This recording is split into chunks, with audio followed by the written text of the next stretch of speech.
Hello everybody, welcome back to the Energy Connect studio at GasTech 2025 here in Milan. My name is Rebecca McLaughlin-Eastham and I'm delighted to say that my special guest in the studio now is the US Secretary of Energy, Chris Wright. Thank you for talking to Energy Connect today. Great to be here, Rebecca. It's wonderful to see you on the ground. It's such a huge US contingent also. Let me start by talking about natural gas and LNG, such a focus of discussions, not least the ones you've been involved with. The States is ploughing hundreds of billions of dollars into the space and also plans to double its LNG exports in the next 4 to 5 years. Talk to me about your demand forecasts and how the US plans to lead on this. Yeah, as you mentioned, it's huge dollar amounts. The United States is huge believers in the future of natural gas. Just look at the transformation of our country. We went from less than 20 years ago, we were the largest importer in the world, and now we're the largest exporter in the world. And as you just said, we're going to double those exports in the next 5 years. And we have permitting ability to double it again. But the reason for that is if you look at the last 15 years since the financial crisis, the fastest growing energy source on the planet is natural gas. It's more than twice as much new energy in the last 15 years than wind, solar, and batteries combined. So natural gas is the hot fuel these days. It has been for the last 15 years, probably will be for a few decades more. With rapidly increasing demand for AI and, of course, other industries, talk to me about how you're planning to meet the demand through natural gas, LNG and nuclear in particular. Yeah, in the short run in the United States, the next 3 or 4 or 5 years, that's dominantly going to come from expansions in natural gas. But I'm very passionate about nuclear power. You know, it came out in the mid-50s. It grew strongly for 2 or 3 decades. Then it just got hamstrung. Some safety concerns, I think overwrought safety concerns, and a government regulatory smothering. So one key thing for the Trump administration is we want to unsmother nuclear and allow that technology to get moving again. You've got to build up a supply chain again and efficiencies to drive down cost. That takes time, but we better get that ball moving now. I want to pick up on permitting. You mentioned it earlier, and permitting reform has been a key pledge of this current administration. Talk to me about how you balance the need for speed and investment certainty, but also safeguard the interests of communities and the environment at the end of the day. No, you're absolutely right. The safety of operations, minimizing environmental impact and getting the community involved, those things are critical, but those things can be done in a timely fashion. Permitting in the old days, would take a week, and then maybe 30 years ago, it took a month or two. Then this NEPA, environmental regulation in the U.S., got weaponized, and now stuff drags out for years. That's not additional community consultation. That's not additional environmental benefit. That's just lawfare. So we're going to remove that weaponization of it and do a thoughtful environmental and safety reviews. But those can be done in a timely fashion, several months, not several years. You've described AI in the past as the Manhattan Project 2, or the Manhattan Project of our time. The opportunities are clear, but highlight some of the challenges that you see. And in terms of international collaboration and partnerships, such a key theme of GasTech 2025, how do you see international players getting involved, not only with energy tech, but also investment in the years ahead? I called it Manhattan Project 2 because the effort to develop the atomic bomb during World War II was very fast, an incredible group science effort, but it was critical that we didn't get second. If the United States lagged behind and Nazi Germany developed an atomic bomb before the United States, what would our world be today?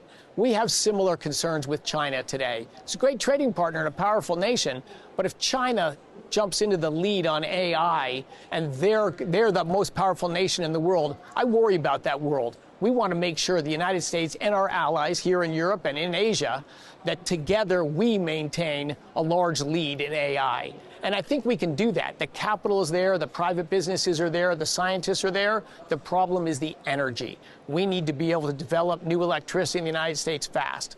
China's been bombing ahead and rapidly growing their electrical generating capacity. We haven't had much growth in 20 years. So we need to pivot on a dime.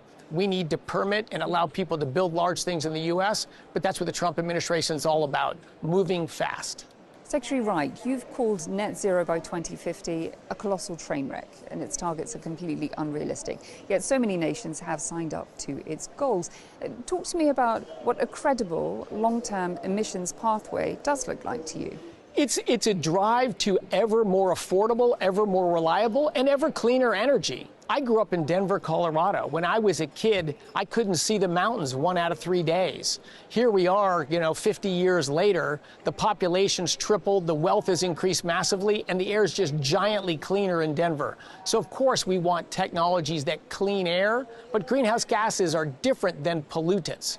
You can't have life on Earth without carbon dioxide. It's plant food. It's what we're made out of. So it does absorb infrared radiation. We do want to be concerned about it. We do want to monitor it, but we got 85% of our energy from hydrocarbons last year, same as we did 50 years ago. It's not easy to transform the energy system. We simply don't have replacements today that are affordable, reliable to replace hydrocarbons. And in generations, ultimately we'll develop nuclear energy. It'll build up to scale. We might even make hydrocarbon molecules using nuclear energy, which means they'll be net zero. You'll pull CO2 out of the atmosphere, assemble a hydrocarbon, combust it, and return it to the atmosphere. But that's a few generations away. We can't impoverish our citizens today, compromise our national security, all in, if you run the math, all to make the world a few hundredths of a degree cooler 3 generations from now. That's just not a rational evaluation of trade-offs.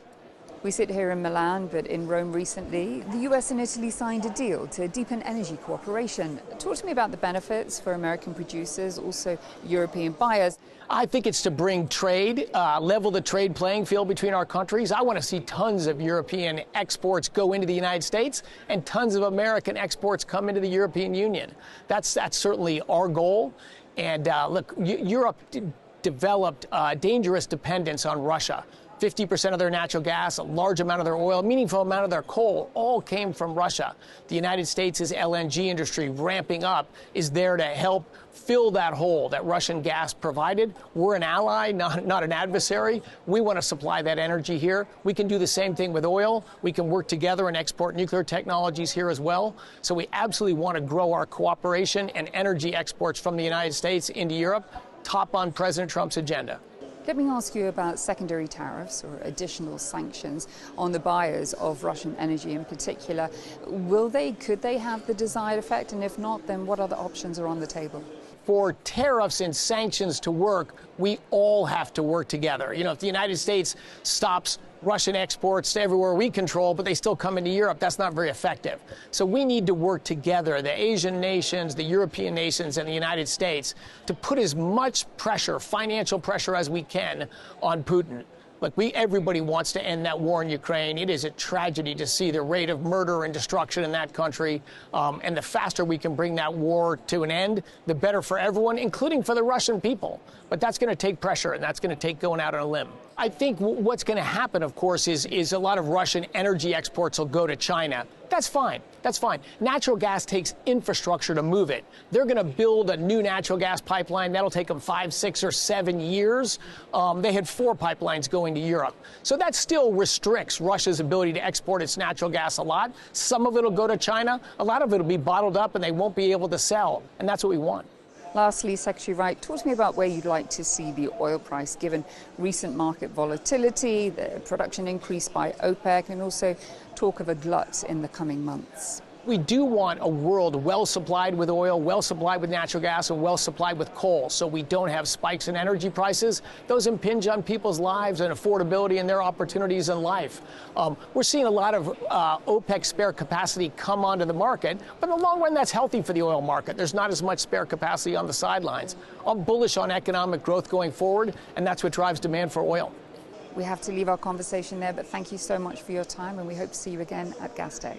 Thank you. It was really a fantastic conference. I congratulate you for a show well done, a great crowd of people from across the ecosystem here, and a lot of fascinating dialogues today. Thank you, Rebecca. It's been a pleasure. Thank you so much, Real Secretary. Joy. Thank you. Well, that's a wrap of my conversation with U.S. Secretary of Energy, Chris Wright. I hope you enjoyed it. Thanks so much for watching. And for more interviews like this, just head to energyconnects.com, follow us on social media or on LinkedIn. I'll see you soon.